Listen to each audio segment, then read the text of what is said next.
Hello everybody, my name is Christopher Medina. I am your hearing care professional, and today I have a special guest. Her name is Lori Hallet. She's an audiologist and has her own practice here in Los Alamitos, California. So stay tuned.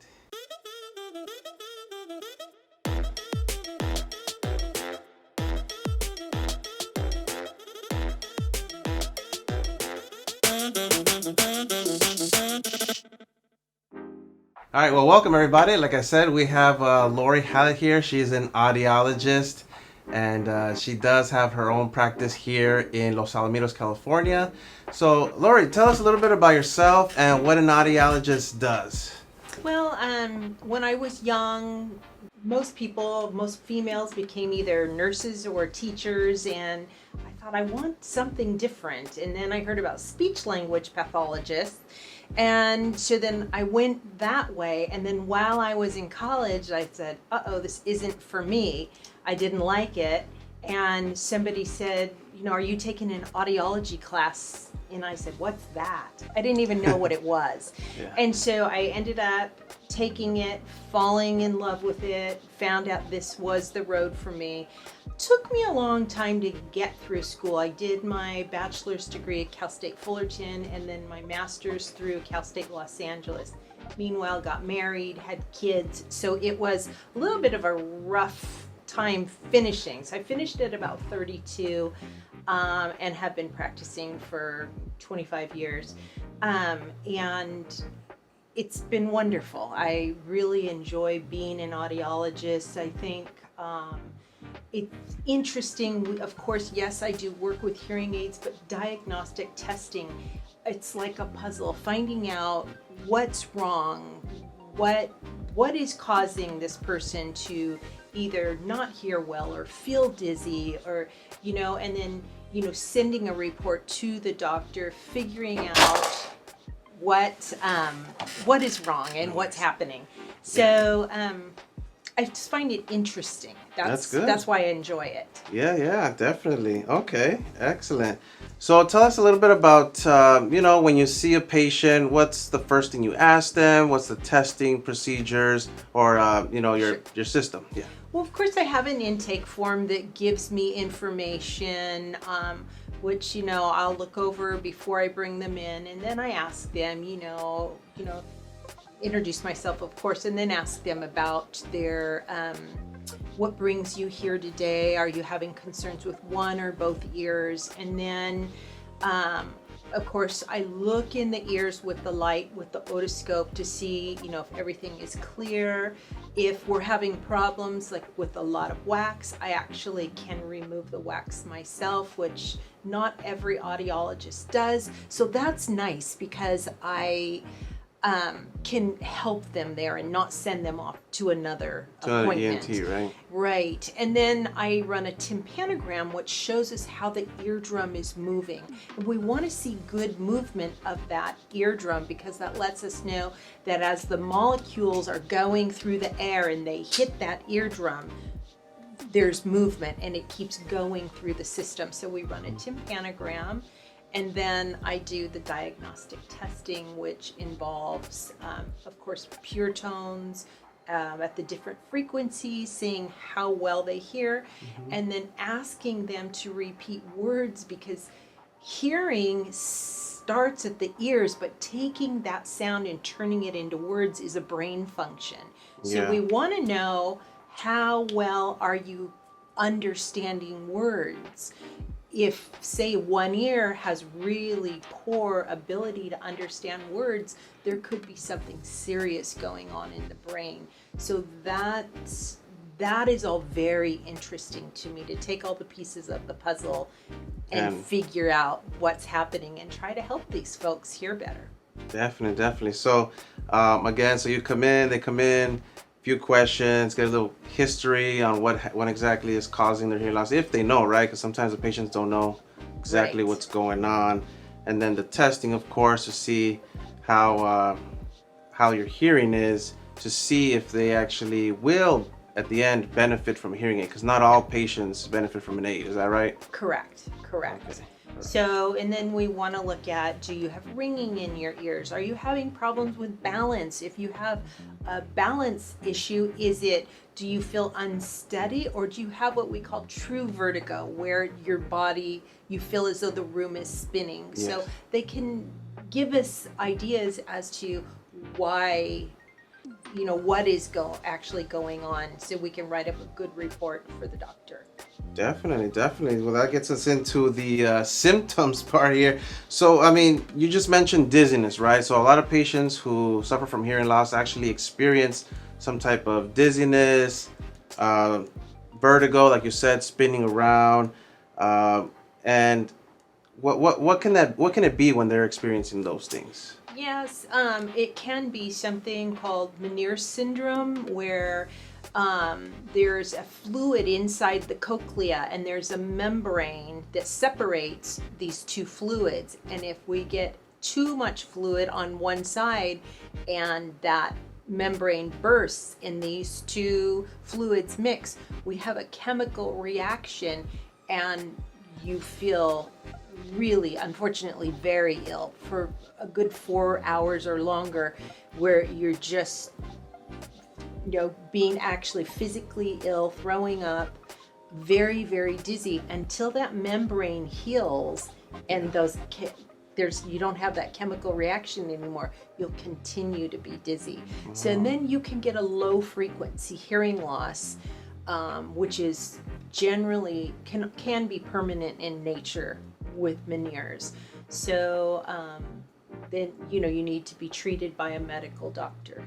Okay. And does that usually lead to like single-sided deafness sometimes? Not usually deafness, but it can be. Or does it drop your hearing, right? It can be a significant hearing loss, for sure. And that could be both ears, or maybe even just one side. Usually it just happens on one. It's unusual to see Meniere's in 2 ears, but anything's possible. All right, cool. Yeah.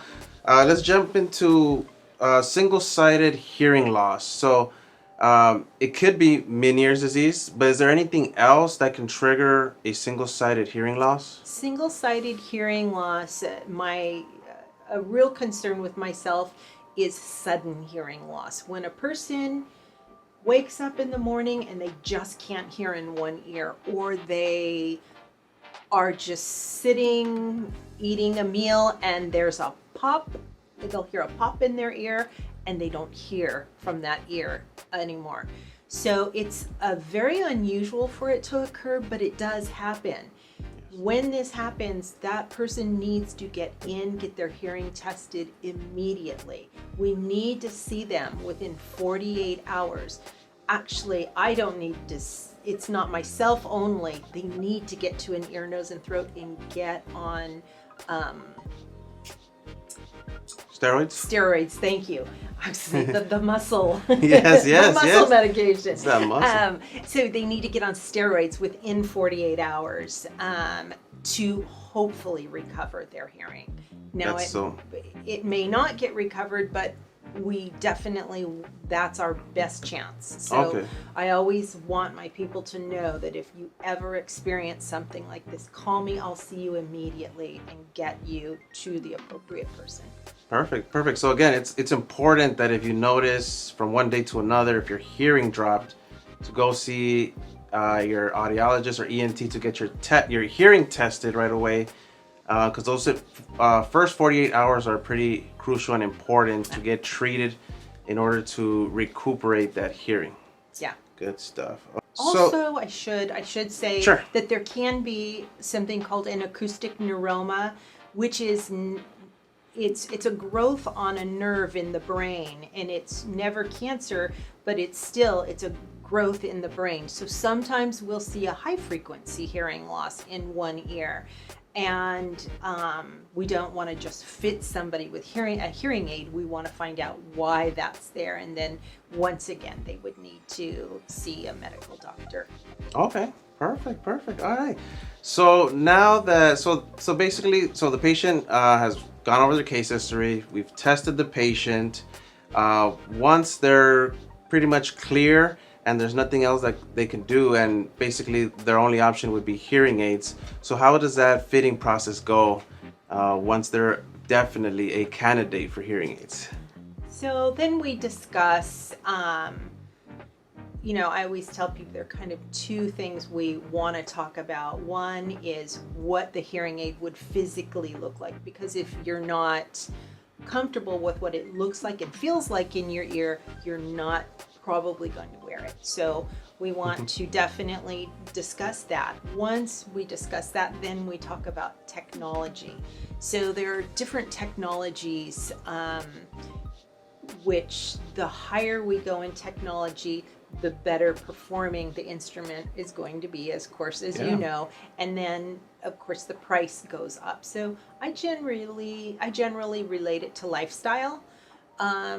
Me too. In my discussion, I try to keep it simple for my patients. I give them like 3 choices, and it's important to tell your hearing care professional what kind of lifestyle you have. If you're mostly at home, maybe you go to noisy environments here and there, or if you're an extremely active person, you still go to work, you're in consistent meetings or places that have background noise consistently. Those points are very important when it comes to your final selection in hearing aid technology. So that's good. And then as far as the styles go, there's different styles. And of course, your hearing care professional will let you know what's the most recommended style. From my experience, I love the Ricks because they're most comfortable. Do you have that same? Yeah. I know you have one here on your desk. Yeah. So, this is very comfortable to wear. It's really rare that you are even aware that it's on, that they're very comfortable. So that certainly is a favorite style for myself as well. So once, we get the person fit, I am moving into doing more real ear measurement. It's important because the manufacturers have, their first fit, which is usually very good and very close. But the thing is, everybody's ear canal is a little different in size, so that's going to affect the sound that's coming from the end of that hearing aid to the eardrum. So when we do a real ear measurement, we put a really tiny microphone into the ear canal with the hearing aid, without it and with it. But there's a process, and that helps us see how that person's hearing loss, hearing aid, and ear canal volume are dealing with the sound at every pitch with different loudness. So the algorithm that the manufacturer uses can be a little off for an individual. So we can't just assume that the hearing aid is fit perfectly by pushing that first fit button. Yeah, definitely. So that's something that differentiates Lori from a lot of hearing care professionals. The real ear measurement gives them that exact perfect fit, right? Especially when it comes to the sound quality, or what would it be? Sound. It's really each pitch, because at each frequency or pitch, we're giving a little more or a little less amplification. So it will regulate that depending on their hearing loss. Yeah. Perfect. Okay, awesome. And just a little bit more, tell everybody about more of your services. So I know you do in-office repairs. So as far as hearing aid repairs go, mobile repairs, you're able to go to the patient's house if necessary. So tell us a little bit about that, and also a little more in depth about the cerumen management. So they can basically come in and have it taken care of, right? Yes. So, almost everybody builds wax. The function of wax is to get a foreign object out of the ear, and a hearing aid is a foreign object. So a person who maybe didn't have that much wax, once we fit them with hearing aids, they might start producing more wax because the wax is doing its job, trying to get a foreign object out. Yeah. So I go in, I manually remove wax. I don't use water. I use a curette with a bright light, And so I'm able, most people I am able to get the wax out.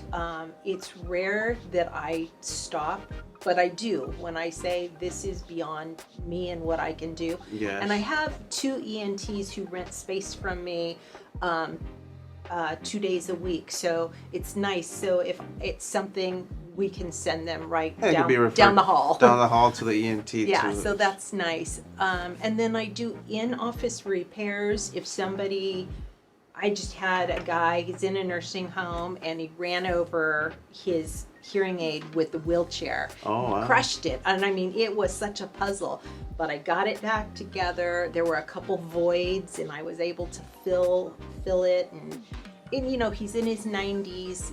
I didn't want him to have to spend more money. He was just out of his warranty for a remake. So I just, you know, it took me at least an hour, but it's kind of fun. And, you know, I just charged him a bit of money for it. And that's good. Yeah, and you had mentioned, so you also, you know, for the custom style aids, it's more of a shell on the exterior. You can also repair that in office. Yes. Yeah, that's really good, because most of the time we have to send those out to the manufacturer and have it remade. And it can be costly. Yeah, and time, you know, if the patient's without their hearing aids for a week or two, you know, it gets difficult for the patient to be able to hear and be aware, especially if they have a very significant hearing loss. Yeah, so it's just overnight, and I'm able to repair it. So, and I kind of like it. It's kind of fun. Okay, yeah, that's very interesting. Well, thank you, Lori. I mean, is there anything else you can tell us? The only other thing is I do home visits. So I have a lot of people who are, they can't get out anymore. I've got a few that don't get out of their bed at all. So I go see them every 3 to 6 months, depending on the need, clean their hearing aid, remove wax from their ears. So it's really, it's a love. I enjoy helping people. So. Excellent. That's very nice. Excellent. Okay.